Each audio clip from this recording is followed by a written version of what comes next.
Hello, PPAI is pleased to present the online educational program Character Branding Series 2 of 4, Learn to Speak the Inner Language of Your Clients.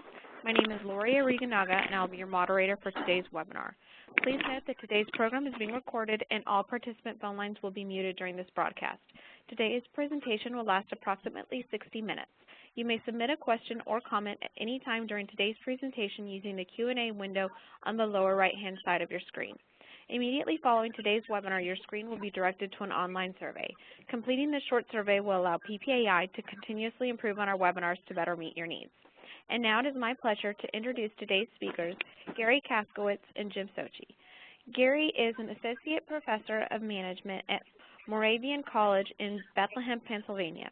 He is the author of Brand It Like Barack, How Barack Obama Sold Himself to America and What You Can Learn from This. Gary's research and teaching focus on marketing principles, both classic and modern. Gary has developed and taught college courses on marketing management, strategic marketing, consumer behavior, market research, personal sales, storytelling, and branding, and the morality of marketing. Jim Sochi is the president of Artistic Toy, based Allentown, Pennsylvania-based supplier in the promotional products industry. Jim joined the field of marketing after a career in finance and accounting. Jim has put Artistic Toy on a mission to inspire the use of plush toys in advertising. He believes that every corporation can build a brand of character with stuffed plush toys. Without further ado, I give you Gary and Jim. Thank you, Lori. For those of you that are joining us for the first time, welcome. For those of you that are returning, thanks. Last month, we had over 90 people attend our first webinar, and it was a huge success. Gary reported back to me that we had 20 people take us up on our offer, on his offer really, for a copy, a free ebook copy, Brand It Like Barack. So we were extremely pleased with the responses. I got some tweets and some new Facebook connections from the people that attended the call. And that's really what it's about for us, is forming the relationships and then continuing to spread the message of branding. So taking a quick, for those of you that didn't join us, let's talk a little bit about what we covered in the first webinar. Very quickly, we spoke about the misconceptions people have about branding, talked about what branding really is, the notion that real branding is about telling a vibrant and exciting story about what you do versus stamping your name on a bold behind. We also shared some classic examples of brands like Disney and went down to what I'll call the street level of small business, where you encounter everyday brands like restaurants and things that you can do or that have been done to successfully apply some branding techniques. If you haven't listened to that first webinar, I strongly suggest you check it out. You can get the recorded playback on PPAI's website. So let's talk about what we will learn in the next 60 minutes. We are continuing our webinar 2 in our series of 4, and we are going to continue on this journey into character branding. We want to go beyond looking at everything we learned last time in regards to identifying and differentiating and building value. I mean, that's what good brands do. But now we have to get people to listen to us, develop messaging that is going to engage our clients enough that they desire to speak with us. We really need to listen to them, understand them, know our market better than they know themselves. Gary is going to lead us in a conversation about what motivates clients, how understanding psychology can help us, why metaphors work so well, and how we can take a client yearning and turn it into a unique character or characteristic.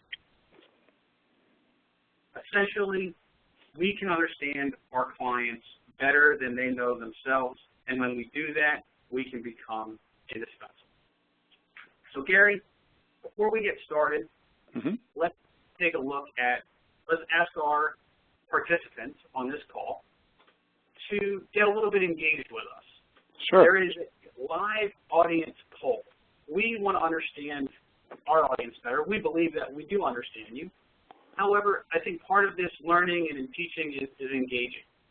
what you'll find on the right side of your screen, there is a polling tab. You want to open that up, and there are 5 questions. And the 5 questions that you'll see in the main on the main screen, you will see that there's multiple choice answers. Please take a minute now. We have the access to get your responses. And this is also an opportunity for people that are maybe calling in a little bit late to still get involved and plugged in before we start. And the nature of these questions, as I was reviewing Gary's presentation and going back and forth and really digging deeper into the branding and understanding our clients, these were the questions that I had about that tie directly back to what he's going to talk more about. So if we, I can see right now, I'm looking at the polling results.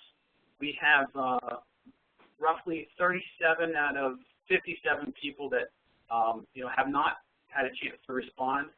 So if you're having, if you're not sure where the polling information is, please, maybe send an instant chat to Lori, and she'll be able to direct you maybe more specifically than I am right now as to where this polling information is.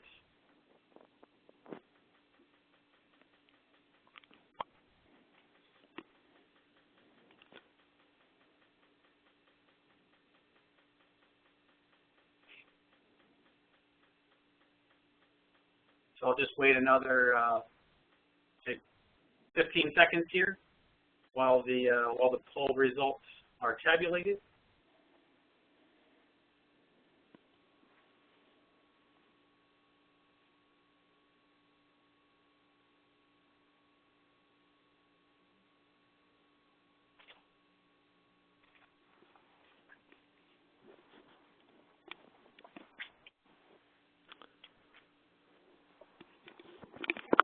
Okay. I can see that a majority of the results of the polls have been completed. I can see there are about 18 people or so that have not had the ability to respond right now, but as you come online with it, please don't hesitate to answer those polls. But what we're seeing right now is that we asked this question, the first question, what are you most passionate about in your career? And it looks like overwhelmingly 50% of the people on this call are very interested. They are what they're most passionate about is being well-recognized, being a well-recognized resource that connects with customers. The next thing that we asked is, what has your organization primarily been known for in the past?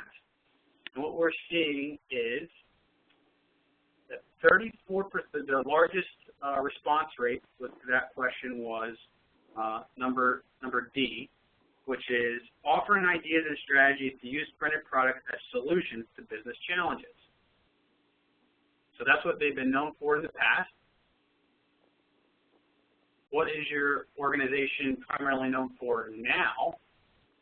And we can see that our survey results tell us 66% of our respondents said that offering, actually this exact same answer, offering ideas and strategies to use printed products as solutions to business challenges.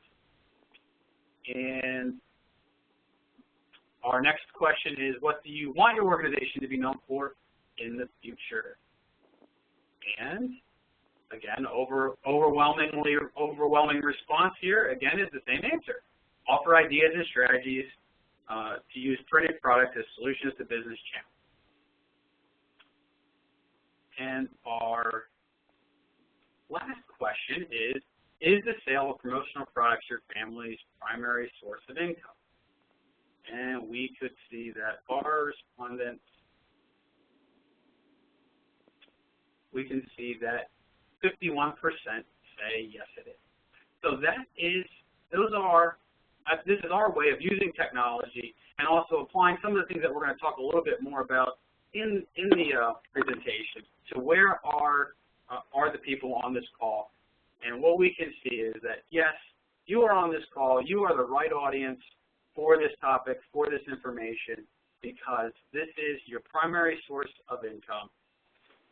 Who you've been in the past, who you are right now and where you're going in the future, it's all about offering ideas and strategies used from printed products as solutions to business challenges. That ties in very nicely with this topic and branding. So that gets us a little bit engaged, Gary. That gives you a little bit more information. Sure, absolutely. Call. So let me turn it over to you right now, Gary. Thank you, Jim. Yeah, Jim, as we were talking about with this, that actually is quite interesting because that tells me really good news for this audience is that a majority of people do have a certain amount of brand congruence already, which is very useful. So what I'd like to do is just have a discussion with you and with everyone on this call to talk a little bit about branding, as we've talked about in the past, and then go forward from there, as you're saying, into how can we actually really understand branding at a deeper, more intimate level? How can we create a better characterization for our companies that we sell from? And how can we get a better, the idea of, everyone's saying, I want to be known for my ideas and strategies, be well known for my clients that I sell to, is crucial. So how can we do that? How can we get that positioning for you, what I call the marketing mavenship position? So before we do that, Jim, I just want to talk for a few minutes with you about this notion of a very quick review of branding. And for those of you who took advantage of my offer the last time for my book, you will notice what I have on the slides right now in front of you is very much just an overview of the book that I wrote about branding and what we need to learn from this. Now, obviously, this slide itself I could spend an hour talking about, but I won't do that to you today. I just want to give you the highlights here. And what I want to focus on is, if everyone looks at the top middle of this slide, where it talks about your brand promise to your audience, this is the key that we want to strive toward in business. This is what I encourage everyone listening today to really start thinking about. How do we develop for ourselves what we call our brand promise, or under that, our sustainable competitive advantage? What is it that we are known for our customers' sake, that they know us for, our clients, that is not easily copied or easily imitated by anybody else? And so, as I said, the good part about what Jim just discovered with the poll is that notion of a good majority of the respondents said, yeah, we want to be known as ideas and strategies for the promotional products industry for our clients. But the bad part of that is that everyone wants the same thing, and if that's the case, then we all better figure out a way that we can be known independently for our ideas and strategies, i.e., what makes us unique? What's our sustainable competitive advantage? So with this real quick overview, what we have basically is the idea that there are always two parties in any relationship. We have the party that is the seller side, so if it's you and a client, then it's you, or if it's your client and their customer, then it's your client. But we have the seller side, which is represented on the left, and that's where we're going to focus today. And then we have on the right side our audience that we're selling to. So again, for you guys listening today, it's the clients you're selling to. For the clients you sell to, it's their end customer that they in turn sell to. So is that clear, Jim? Does that make sense? The seller, the buyer sort of thing here? Yeah, because we're business to business, and those businesses then are selling. Do they have their end buyer customers? Exactly right. Exactly right. And one of the things that, Jim, that you and I have been talking about, which I think is really useful going forward, is the notion of we actually have two ways that all of us on this call, all the promotional consultants, can take advantage of. There's two things going here. And one of the best ways is to tie in very closely to what was mentioned in the poll, the idea of, hey, I, as a promotional consultant, can understand your business, Mr. or Ms. Client, that can help you become a better marketer in your own right through the products that I sell, what we call product as prop. And by doing that, we're going to allow you to actually grow more and therefore see me as the marketing maven that you'll turn to for all your promotional needs. And that ideally is the situation that our audience today on this webinar is going to correspond to. So in that case, what we have here, again, very simply in the model is, what is it that we do really, really well? So I'm going to just say, what do we as promotional consultants do? So if I'm a promotional consultant, what is it that I do really well? What is my role? What is it that people really identify with? And this is based on your basic SWOT analysis that we mentioned last time, your strengths, your weaknesses, all those sort of things that we bring to the table. But it's based on that very, very much. What is it that I can do well? What is it that I know well? What is it that I want to be seen as in terms of the industry's positioning? That by itself doesn't make a lot of sense unless we talk to our audience, which is the far right of this presentation, or sorry, of this slide, where it says, what is our audience actually looking for? What do they want above all else? And here I introduce a concept which we're going to explore in more detail throughout today's discussion. And that's the notion of it's really important for you to understand all it is about your client. What is it that they are really worried about? What's their biggest fear? Because their biggest fear will lead to their biggest desire. And this is something we're going to elaborate on a fair amount later when we talk about creating metaphor and symbolism. But the whole point of that, there are two ways that anybody is motivated to do anything. One is desire of gain, one is fear of loss. And which one do you think has more power among most people? Which one do you think people are going to likely to want to fix? The desire to gain something or the desire to not to lose something? I think, Gary, I would say the desire not to lose something. I just have a feeling that fear can be a very strong motivator of people. Absolutely right, Jim. That's exactly the case. Fear is one of the biggest motivators ever, the fear of loss, the fear of, oh my gosh, why am I doing this? So as we mentioned last time, one of the key things I encourage people to do is to understand their client's perspective. Why did the client go into business? Why are they looking to do the things that they're looking to do with their own business? And based on that, recognize the inherent fears attached to that. What is it that they're afraid they won't get, that they won't accomplish, that they want more of, whatever those things happen to be, but identify their biggest conflict. And we're going to talk, again, more about what the conflict actually can mean. But what is their biggest conflict? And based on that, what is it that they truly, really want? And the goal here for these webinars and these branding exercises that we're going to talk about is to make that connection at the end of the day. If I know my client's primarily concerned about X, and I can position myself as a solution to X, then I have you as a brand. And it's no different than going to a doctor. If you're sick and you know that a patient is sick and their biggest fear is about, I might have a disease or I might have some type of malady, and you're a doctor that can fix that, then great, because that's the connection. Your advantage is I can help you get rid of that pain, help you get rid of that malady. And that's exactly what we want to do here. We want to be marketing promotional doctors, if you will.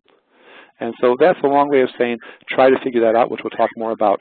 Based on all that, we also have to distinguish between strategy and tactics. And everyone probably knows the difference. The strategy is that notion of the long-term solution. What is it that I'm trying to get long-term? The tactic is the particular deployment of it. So when we talk about this, all of this is part of it, and the whole model basically says all that is well and good, and then everything has to be congruent in your brand environment. Everything you do, everything you say, everything you put out there, everything you're known for or known as has to be part of the congruency. So again, I don't want to belabor this slide any more than that at this point.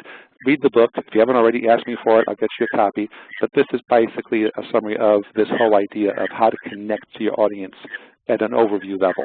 So I just wanted to throw it out there because it's kind of what we talked about last time, as well as a summary of the book that I know a lot of you requested. And I just want to make sure that we're kind of starting off at the same page. So does it make sense? Yeah, definitely, Gary. It makes a lot of sense. The big thing that jumps out at me when I hear you talk and I look at this slide is that the promotional products, what we sell are the tactics that people are using and deciding to use. And people can just deploy tactics all day long. Exactly. But you have to understand why they're working. And I think that's what this study of branding and this character branding allows us to do is say, why is this working? Why did they decide to do this? What is it? How is this part of their strategy? How is this part of their core message and understanding who they are as a company and how this makes them unique? And there's so many areas to really go deeper in. And I think that's what gets me excited, about what I do as a stuffed toy supplier is because it goes much deeper than the product, at least for me, and that's where I want to focus. And I got a sense that the people on this call share some of that same sentiment. Oh, exactly right, Jim, and that's a good point for you and for everybody, in my opinion. a lot of small business owners and small business consultants, such as a lot of people may be depending upon this and really trying to get out there and make their way in the business. We oftentimes default to tactics because that's what we see, that's what we know, that's how we've been raised. If you think about it, it's natural for American consumers who are business people to do that because that's what we've experienced our whole lives. We've experienced being recipients of marketing. And so we go up and we replicate what we've seen, but half the time we don't really know why it works, what was actually going on behind it, or why that particular message or venue, or in the case of promotional products, why a particular market might have been chosen or promotional particular product might have been chosen. And so we tend to copy. And when we copy, that's, as I mentioned in the last webinar, that's kind of do it at your own risk because tactical solutions tend not to be good solutions unless you have a lot more money than everybody else in your industry. That's the bottom line. And if you don't, it's a real good way to put yourself out of business fast. So absolutely agree with you, Jim. Everyone on this call, let's always think strategy, strategy, strategy. And then from there, the tactics will follow based upon your strategy. But that is a crucial point that I think needs to be reiterated, so thank you for bringing that up. Yes. Hey, if you wouldn't mind switching to the next slide, I do want to talk a little bit about value, though, because this is actually something we need to get into in much more detail to understand the real emotional hot buttons of your audience and how to get them to buy. And this is the nuts and bolts. So this is where everybody needs to be taking notes if you haven't already, because at the end of the day, it's all about what we call value. And I know Jim and I have talked about this quite a bit, and I just want to elaborate a little bit upon it for the webinar audience today, and then we can take it from there. But basically, it's what we call the value equation. And value is a straightforward concept in marketing. We all kind of know it. But what we want to say is, how can I actually work with it to create value? Because think of it this way, people. If we are selling something to somebody, why would they choose us? And if they have a choice of choosing me or Jim or whoever else for a product and we're all selling the same thing, what it typically is going to come down to is what we call a convenience item, where people are going to choose us based on who's there when they need them and who's the cheapest price. And I can assure you, those of you who have played in that world probably don't like playing in that world because you don't have any control over that marketing. You don't have any control over that branding. But what it means then is the only value they're seeing in us at that point is that we're there and we're cheap. Now, I don't know about you guys, but that's not exactly how I'd like to be seen by the marketplace. So value actually is a lot more than that. And what value says is, what is it the person, the company, the other party gets out of interacting with us? And there are two parts to the value equation. It's what we call quality over cost. And quality is, we're going to elaborate upon that in a moment, but quality are all those things I bring to the table that you like, all the things that you want, all the desires that you have by buying my product, by working with me, by hiring me, by treating me as the consultant of your dreams for promotional products or whatever you happen to be selling. It's all that. It's why do I want it? What about this thing is it that I want to do? Why do I want to get this out of there? That's quality. Cost, well, as we all know, this world, everything costs something. And it could be time, it could be money, it could be effort, it could be I just feel bad about myself afterward, what we call psychological cost. It could be, oh my gosh, what will my wife think about me? Called social cost. There's any number of things that are cost inflated. And real simple, if you understand that, if you want to get more value or be seen as providing more value to your customer, then you have to either give them more quality, lower the cost, or do both simultaneously, which is the ideal solution. And there's multiple ways to raise quality. There are multiple ways to reduce costs, and that's what we're going to focus on throughout this presentation is that whole idea there. So I know, Jim, you had a question about quality once before. I don't know if, what are your thoughts about quality these days? Well, I think really where my main question is, I'm coming at this as an accountant and understanding, ROI and all those sort of good things. I look at this as, okay, well, it's a simple mathematical equation. We take, we got product quality, we subtract the product cost, and now we've got this value on the other end, and that's your product value. But my mind tells me that, maybe there's a different way that this equation works. Maybe it's not a subtraction equation at all. Maybe it's a multiplication equation. Right. Really what we're getting into is if we can take an understanding of our client and we multiply that by the applications for our product, we know we have this, I'll say, off-the-charts product value. That's one, when I'm trying to look at it mathematically, that's kind of what I want to believe, and maybe it comes up a little different. What do you think? Right. Well, that's a really good point, Jim, in that with these types of equations, first of all, most of them aren't true equations for like the accounting perspective that you're going to plug numbers into and get the value of what is goodwill idea. You can try that. That's some equations in marketing, but not what we're doing here. They're mostly models. But you actually raise a really, really crucial point with this, in that the factors that comprise quality and the factors that comprise cost are not weighted equally in your client's minds. Some are worth a lot more than the others. And because of that, if we understand where the real power is, then what we know is, if you want to think of it mathematically, where do I put my energy? Because think of it this way. If I say, oh, there's 4 different ways that I could somehow improve quality, but one is so much more powerful that's likely to really resonate with my customers better and give me a lot more power, then that's the one I really want to focus on, because that's going to really help us. And in fact, if you go to the next slide, I'll tell you exactly what I'm talking about and what I mean by that. Sure. Because with quality, thanks, Jim.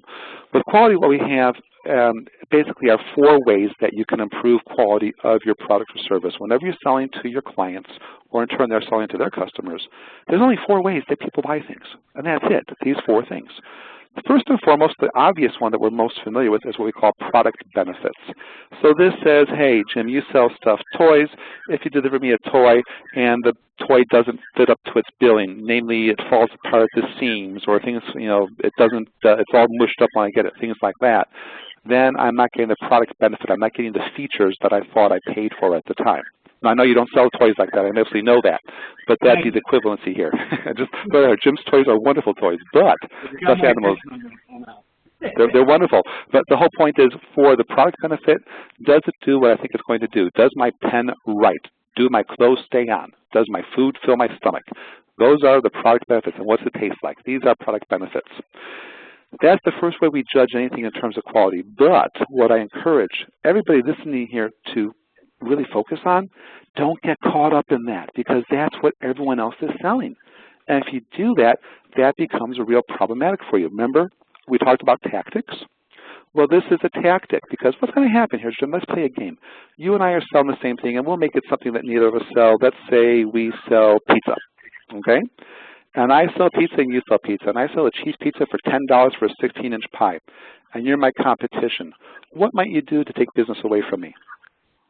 I would offer free delivery.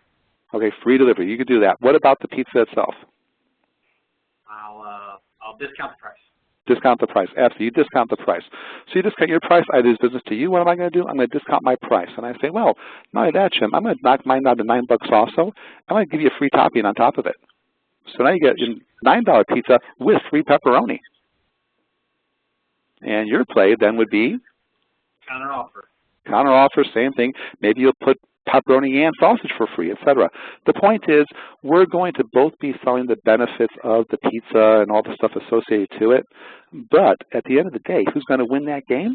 Whichever one of us has more resources, has more money, has more awareness in the marketplace, whatever it happens to be, because you can afford it and I can't. And so, sorry, Gary's out of business. Gary's Pizza no longer exists. And interestingly enough, in that example, Gary, in that example, what's interesting is that you and I are assuming that people want sausage on their, or pepperoni on their pizza. Mm-hmm. Right? Exactly. Well, that's another real problem with it. That's another real problem with it. We make assumptions. We make assumptions for what the market wants. That's an excellent point. Hence, I would always say, do your research.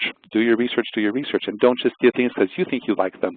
Because and whenever I teach my classes, I have this example called Barbie World, where I tell the students I'm going to open a store downtown, a block from the college, where we sell nothing but Barbie dolls and Barbie accessories. And they're looking at me like I'm crazy. It's like, well, yeah, why would I not necessarily want to do that? And we go into all the reasons, and it's basically because I didn't do my research. There actually is a real Barbie World in France. It's doing quite well for itself, but that's a different issue because they chose it properly. So you are right. Product benefits, resource war, and oftentimes we choose the wrong products. So I really don't recommend that, people. I think that's a mistake. Secondly, you can do your free delivery, which is called a service benefit. But you do free delivery. What do you think I'm going to do after you start offering your free delivery? Do it quicker. Do it quicker. Absolutely right. Now you get in a service benefit war. Same thing. Says the product benefit war. At the end of the day, who's going to win that? The one with the more resources. So again, we all do that, and this is the natural inclination for everybody on this call, and that's why I stress this. Chances are real good. A lot of people are doing this sort of back and forth, product, service, let me one-up you. But all that does is two things. First of all, it makes you having to constantly compete on something which isn't where you should be competing. And secondly, if you think about it this way, you mentioned this before, Jim, in a different manner, it devalues our product. It devalues what we're actually offering, because now the market sees you and me as both selling $5 pizza with all the toppings for $5, 16-inch pizza, and suddenly we've lost the value in the mind of the market because now it's interchangeable and now it's generic and now there's nothing special about any of our pizzas. And that's the real problem with this product and service benefit idea. When you're doing it, that's what people naturally think. Give it to me now, give it to me cheap. And I know it's hard to resist that temptation, real hard, especially when you're relying upon this strictly for all your income. And so what I'm saying is very difficult to practice if you have that mindset. But you got to be careful of that because you're going to be playing catch-up forever. And chances are good you can put yourself out of business unless you're already the market leader there. So I say that because it really isn't effective unless you already have that advantage. But the good news, Jim, there are two other ways to get this, which are things that we can deploy and can talk about, which don't require expensive resources. The first is what I call brand and image benefits, and that's really good, and I'll just mention quickly what that is. That's like saying I have a designer label and I wear it because people know if I buy from that designer label then I must know what I'm doing and talking about. And that's all well and good, and that's actually very, very powerful. So if you get to that point of being the brand leader for promotional products, whatever you happen to be selling, and people say, oh, you can't go wrong by an artistic toy because they are the market leader and they're wonderful, that's terrific. That's super terrific. But what's the real problem with that? Well, it would take a long time to get there. You're absolutely right. It takes a long time to get there. And because unless you have the other buzz and the other products and everything going first, it takes a long time to get there. Once you get there, terrific. Congratulations, you've got it made. But we're not going to start off there because that comes later. So these are in the realm of what we're talking about today, what we call psychological benefits. And this is that notion of, you mentioned before that half the audience wants to really be known as the go-to company for offering ideas and strategies to use for their products, which is great.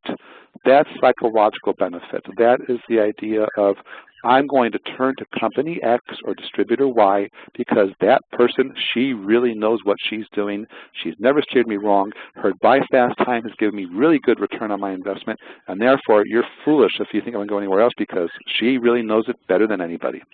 And by doing that, we're getting into the realm of psychological benefits. I'm now connecting to you at a deeper emotional, symbolic level, and it becomes beyond the point of rationality, which is actually a good thing because we've mentioned this, and I know Jim knows this, but the end of the day problem, people are not rational.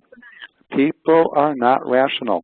And we like to think we are, but in marketing, and anybody who does marketing professionally will tell you this, people buy emotionally and then justify with the reasoning. So if you can figure out those psychological benefits and tie into that, obviously keep your product and service up. Don't do psychology and psychological benefit and have a really bad product. That's just not good business. Always have good product, always have good service, but the real sale is in what it brings to that person's psyche, if you will, when they're working with you, so they turn to you and nobody else. Does that make sense? Absolutely. I have a great just little example just jumps in my mind because you talk about pain. I recently had some pain because we lost an opportunity where we were up against a gun.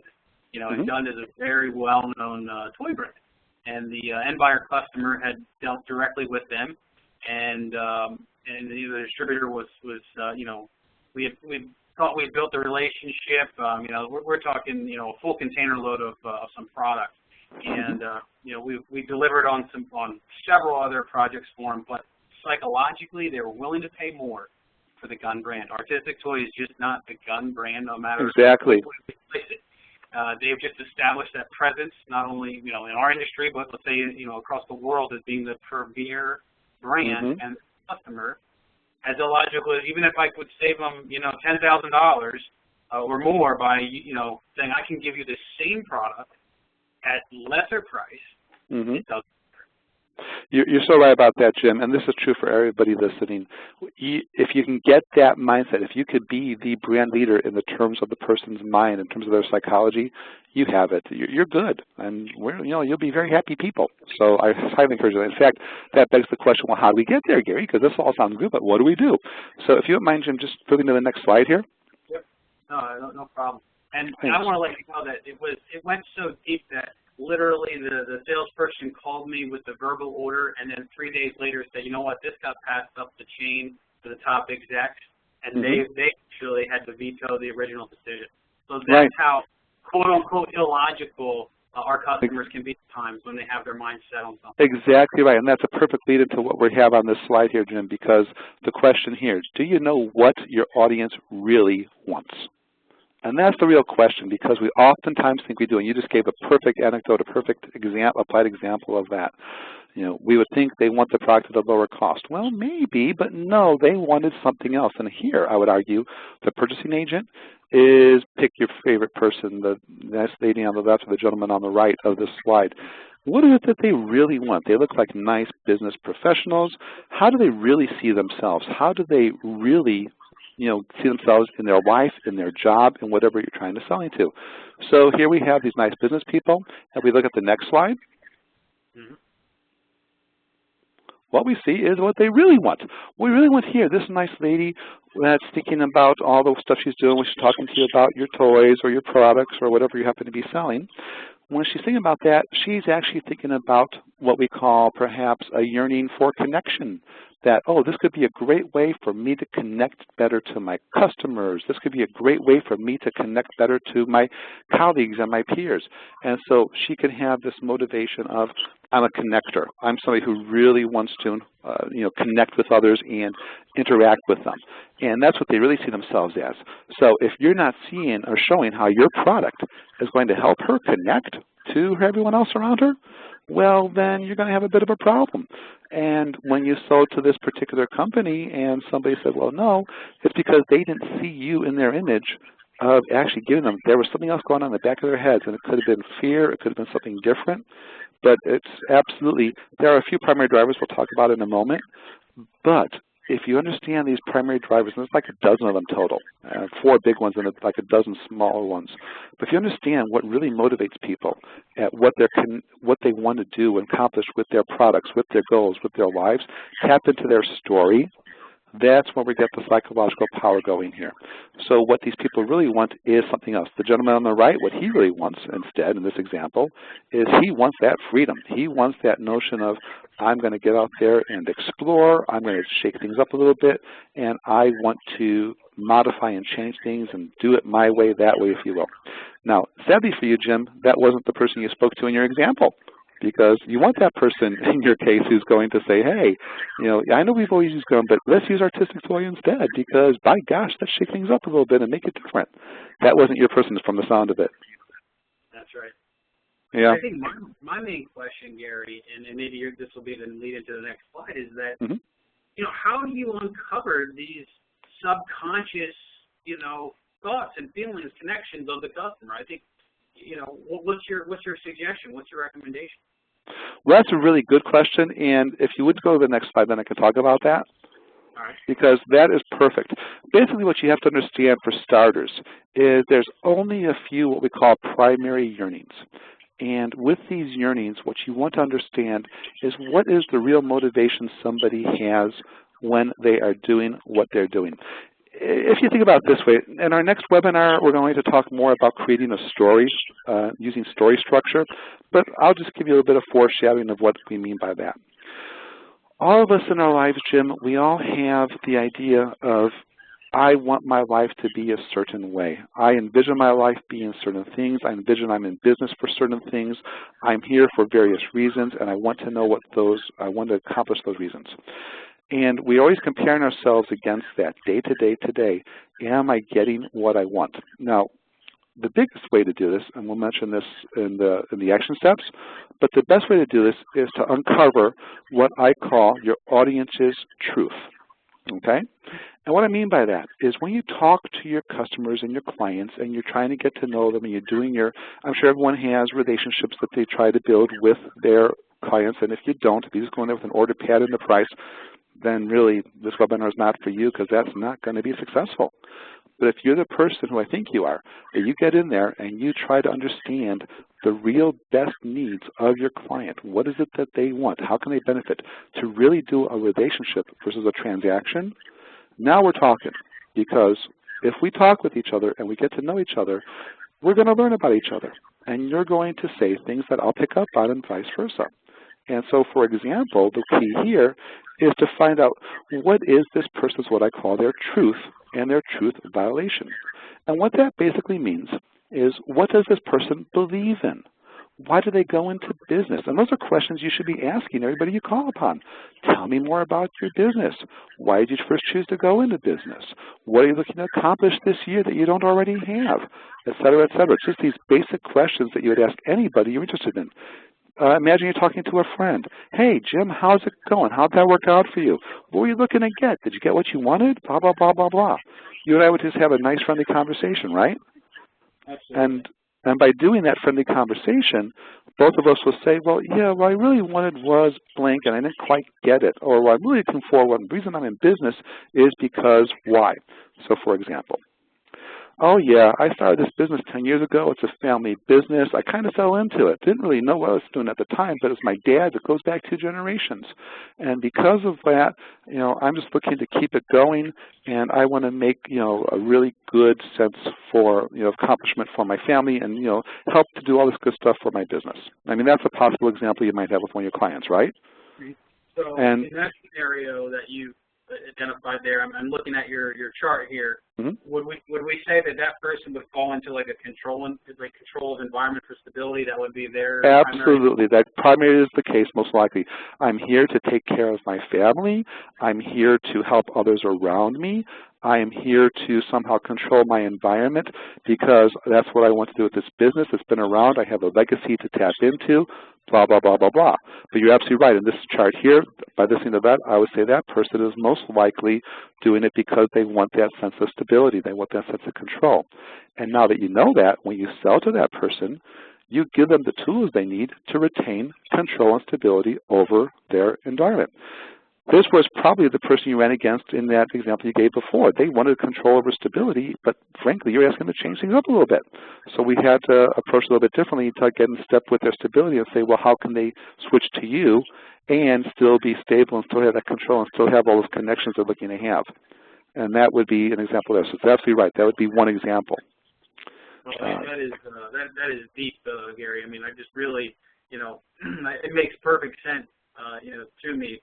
I just, you know, I think as you know, we get so caught up in everything that we're doing, sometimes it's hard to get down to that, you know, I'll say that relationship level, and really ask. It sounds like we need to take time to ask some better questions.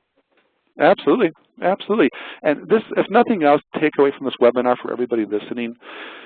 If you really want to succeed in your business and you really want to be known as that expert of solutions and advice that people turn to for the promotional products that you represent, you really have to develop those relationships. You really have to take a keen interest in what is your client looking for with his or her business, what is motivating them in his or her life, and really understand that person. If you're just going in there with an order pad, as I said before, it's only going to work for you if you already have the resources and the brand name to back that play up. If you don't, and a lot of us don't have that ability, you really better get to know them and listen to them.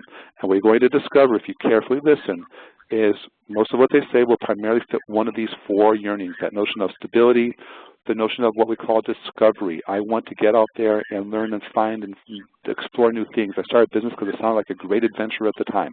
You know, that's the sort of idea. Or we can have the notion of connecting with others and being likable.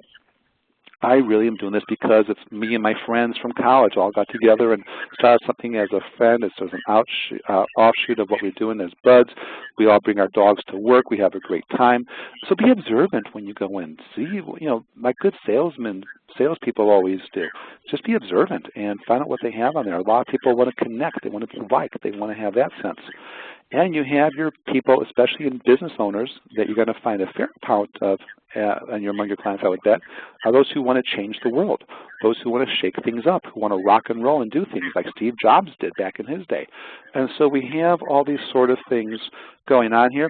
But the best advice, ask good questions, listen to the answers, and see where they're coming from. And then we adapt accordingly. Now, once you have these four, again, there are subsets within them that you can always explore more deeply with specific action steps for each of them. But the key here is to understand we're all motivated by different things, but we're all motivated by the same things. And if you understand that, then just listen to people, discern what their real motivation is, and show how whatever you offer is a solution to their story. And now you're really on your way to creating a good brand for yourself. But does that make sense, Jim? Well, it makes a lot of sense. I think the question that I have, and maybe that's the question that some of our audience has, is, how do we take that knowledge and say, you know what, I've uncovered now, I've built a relationship, I understand that, that I'm working with a customer that wants to change the world. Mm-hmm. Great. Now, what resource would you recommend to really get there? What are the questions that we need to ask that person? Mm-hmm. Or what are the key things? Or how do we get to know how to communicate with the person that wants to change the world versus the person that's very interested in, connections and ability? Right. Is there any resources that you would recommend on that, Gary? Yeah, there's a lot of resources. What I recommend, first of all, for everybody listening, if they haven't already, first read my book. That'll help you a little bit, but not to be self-serving. Look and get some good resources on good relationship sales. Okay? At the end of the day, it's all about being interested in other people. And that's really what it comes down to. For this to work, I have to really care about you. And I have to care about you as I would care about anybody I'm close to. I don't care about you strictly for the money you can give me, because that, again, is self-serving, and that's nothing which is going to really be terribly useful at the end of the day.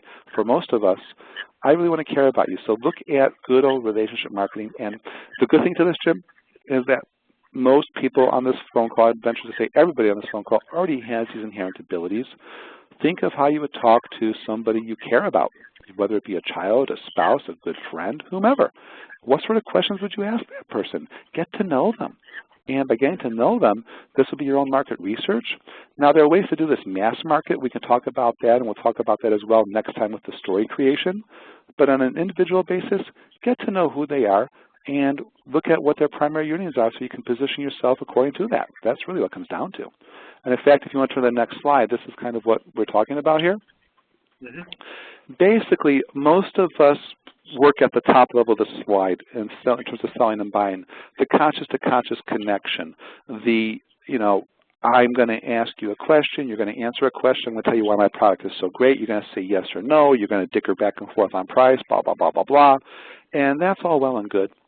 But at the end of the day, as we're stressing throughout this webinar, people really do communicate more at the subconscious-to-subconscious connection, i.e. the symbolism, the metaphor, the stories that we tell ourselves, all these things. Because you can tell if somebody's not really interested in you. So the question you're asking, how do we do that better? How do we develop a genuine interest in people? And how do we actually really relate to them and understand them as well as or better than they understand themselves? And that's the subconscious to subconscious connection. And the tools for that, basically, well, I know you have a really great case study that kind of gets at this.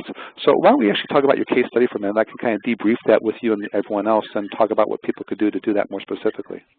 Okay, sounds great. I'll go to my example. My fly example is Caress Carpet, Shaw Flooring Company.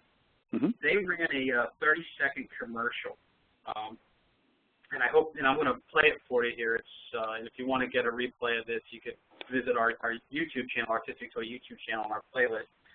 But the idea here is that they've told a story, and from this story, we've been able to put forth an idea of how to communicate it better using a promotional product, or I don't want to say better, but communicate it very well with a promotional product. So let's take a look at this video here. Share my desktop, monitor 1, and let me expand. Let me play. Expand. Oh, I lost something.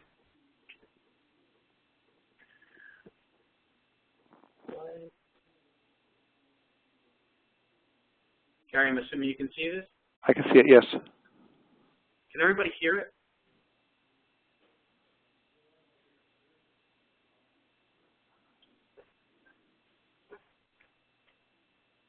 I'm not hearing anything, but I can see it. Not hearing anything? Okay. Is now in your carpet. Correct. From Shaw.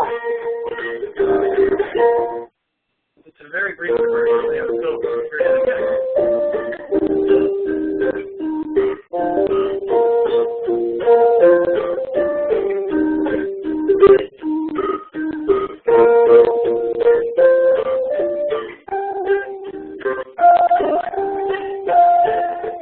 All the softness you love is now in your carpet. Correct. From Shaw. Okay. So, Gary, did that play through okay? The quality Yes. of the Yes. Okay, good. All right. So it's a lot to absorb. I mean, in 31 seconds. However, I think when we really dissect this a little bit, do a little bit of analysis, and then see how how this translated to a promotional product sale is really, really fascinating. So a little bit hard to pick up on maybe the first or second view of the commercial, but I think what you recall as in the commercial, there's this Caress carpet brand that really has traveled great lengths to find the softest things in our environment and put them into their carpet. Mm-hmm. They know that their customers yearn and desire softness in everything, and in their carpet wouldn't be another one of those things that they desire.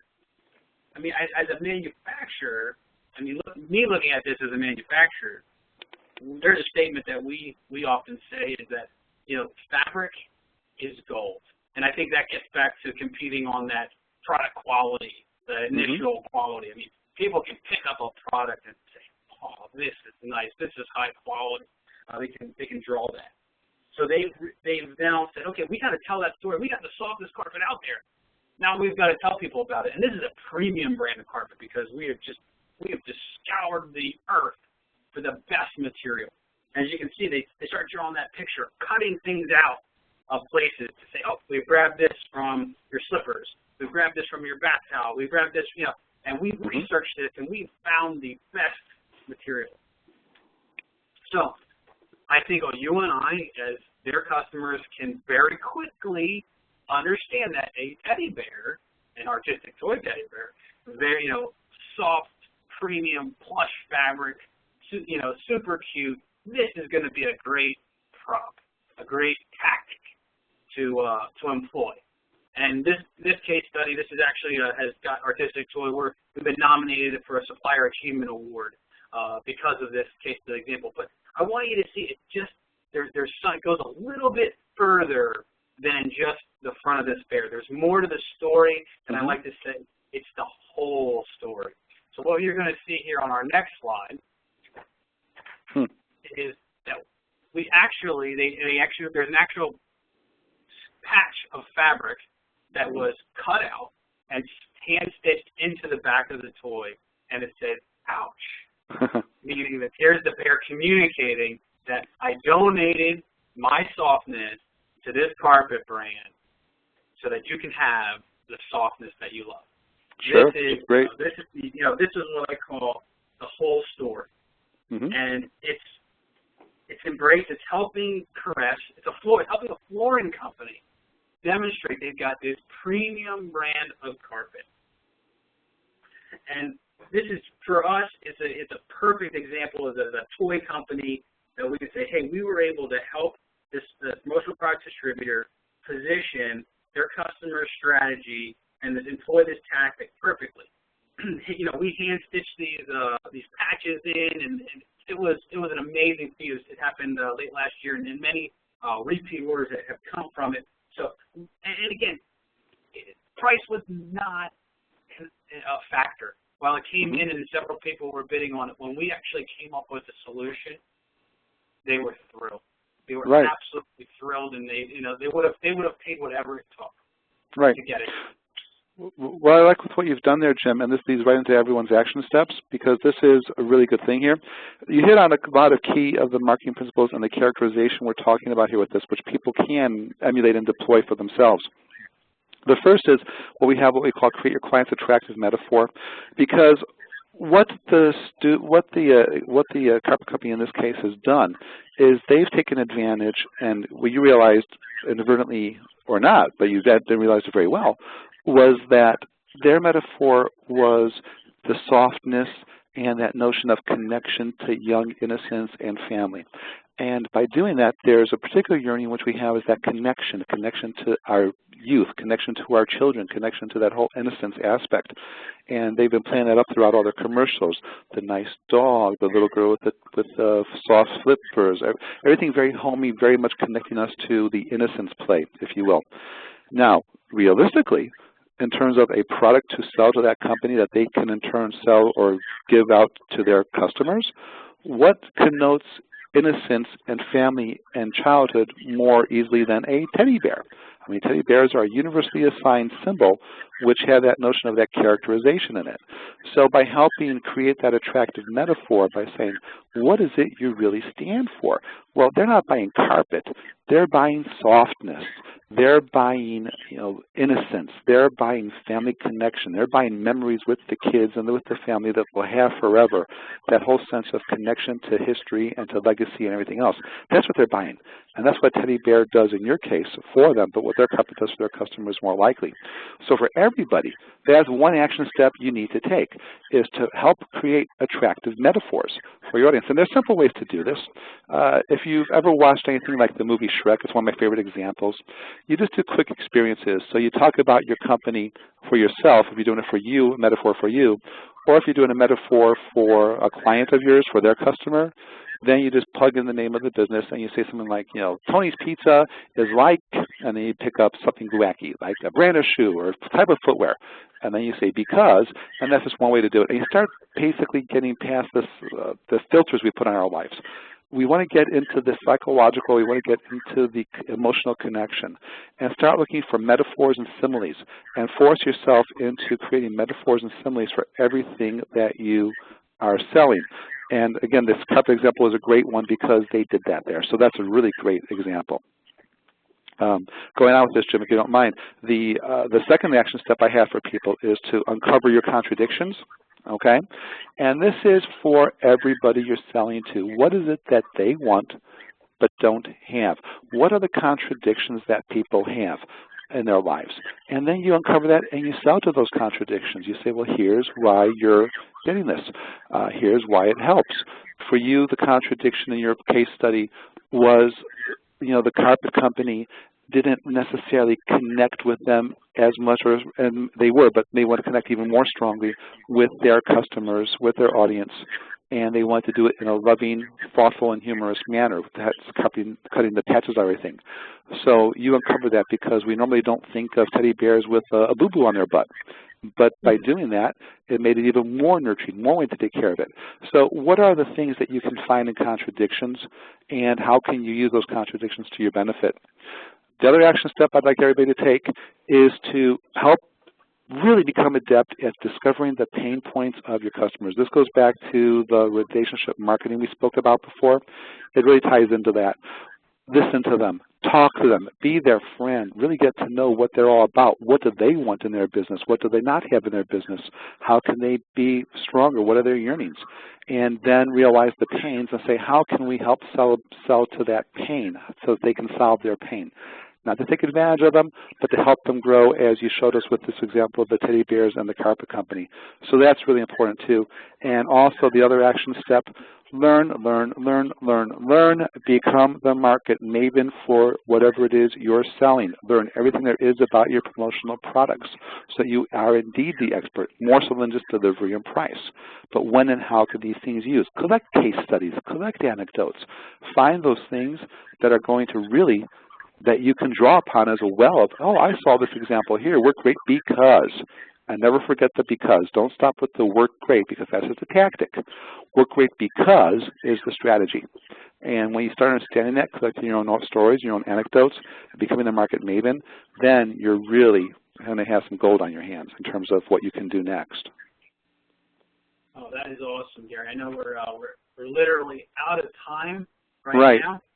So unfortunately, I don't think we're going to have time for questions. However, I do want to let everybody know the special offer. Gary has a guide, a 10-step guide to successful branding that we're going to make available. It's an electronic PDF, I believe. So, yeah, Jim, if you just put up the contact information, this is a guide that I have. I wrote to go along with my book and everything else, but it kind of summarizes what I'm talking about today. It's 10 steps that you need to take and follow if you really want to start becoming the market maven in your industry, becoming known for something. I won't say they're simple 10 steps. There's a fair amount of work to do them properly and well, but it is 10 easy steps. You just have to do the work. And if anybody wants that, send me an email and I will get you a copy of it. Great. So to wrap up here, our next webinar will be on Wednesday, January 29th at the same time. We'll be focusing on the power of story for sales success. We'll be discussing storytelling techniques, the elements of good stories, and how this translates into a brand manifesto. I hope you enjoyed today's webinar and some of the practical applications backed by academic knowledge to go and build. So to go out and build characters, brand characters. And thank you for this opportunity to share with you today, and I look forward to meeting you in person.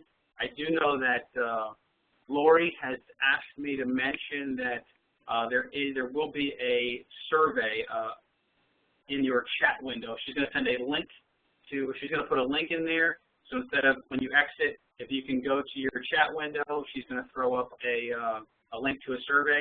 That is very, very helpful information for us. Gives us some valuable feedback, and PPAI as well. Also, for everybody, Lori will email you a link out, a copy of this presentation, so that you can replay it or share it with any of your friends. Again, thank you on behalf of myself and Gary and PPAI. Lori, I don't know if there's anything else I've missed that you want to add? Nope. At this time, then, I'd like to go ahead and offer special thanks to our speakers, Gary and Jim, for sharing their expertise and ideas today. Today's program is copyrighted and all rights reserved by Promotional Products Association International. This concludes today's program, and thank you, everyone, for your participation. Thank you.